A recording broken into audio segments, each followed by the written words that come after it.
సమయం. కాబట్టి ఈ రోజున ప్రధానంగా కుజదోషముతో బాధపడేటువంటి వాళ్ళు, వివాహం కాక ఇబ్బందులు పడేటువంటి వాళ్ళందరూ కూడా ఈ రోజున చేయాల్సినటువంటి చిన్నపాటి పూజా విధానం గురించి తెలియజేస్తాను. ముందుగా వీక్షించేటువంటి ప్రేక్షకులకి ప్రధానంగా మీ జాతకరీత్యా కలుగు విద్య, వివాహ, ఉద్యోగ, దాంపత్య, అనారోగ్య సమస్యల నివారణకి, అలాగే మేష, మిథున, కర్కాటక, సింహ, కన్య, వృశ్చిక, ధనస్సు, కుంభమీన రాశిలో జన్మించిన వారికి శనిదోష నివారణకై సర్వదోష నివారణ పూజలు హోమాలలో భాగంగా మే 1వ తారీఖు రోజున సాయంకాలం 6 గంటలకి సర్వదోష నివారణ పూజలు హోమాలు జరిపించి శక్తిపాతం చేసినటువంటి కరుంగలిమాల ఇవ్వడం జరుగుతుంది.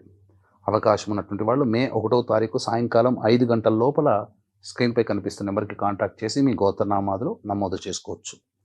ఇక ఈ నరసింహస్వామి జయంతి రోజున వివాహం కావాల్సినటువంటి వాళ్ళు, కుజదోషంతో బాధపడేటువంటి వాళ్ళు, ముఖ్యంగా రుణ బాధలు తొలగాలి అనుకున్నటువంటి వాళ్ళు ఈ రోజున స్వామివారికి కుంకుమ నీరు మరియు తేనెతో అభిషేకము జరిపించి చలివిడి, పానకము, వడపప్పు ఇవి స్వామివారికి నైవేద్యంగా పెట్టినట్లయితే తప్పకుండా స్వామివారి యొక్క అనుగ్రహంతో వివాహ సమస్యలు తొలగిపోతాయి.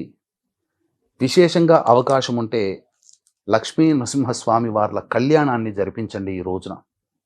ఎందుకంటే చిత్తా నక్షత్రము, చతుర్దశి తిథి కూడా ఉంది కాబట్టి.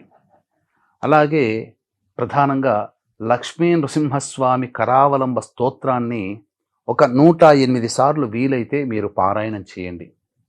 లేదు ఇంకా మాకు సమయం ఉంది అనంటే ఈ రోజున ఓం వజ్రనఖాయ విద్మహే తీష్ణదంగస్ట్రాయ ధీమహి తన్నో నారసింహ ప్రచోదయాత్ అనే ఈ యొక్క గాయత్రి మంత్రాన్ని 1008 సార్లు పఠించండి. ఈరోజు ఉపవాసం ఉండే ప్రయత్నం చేయండి.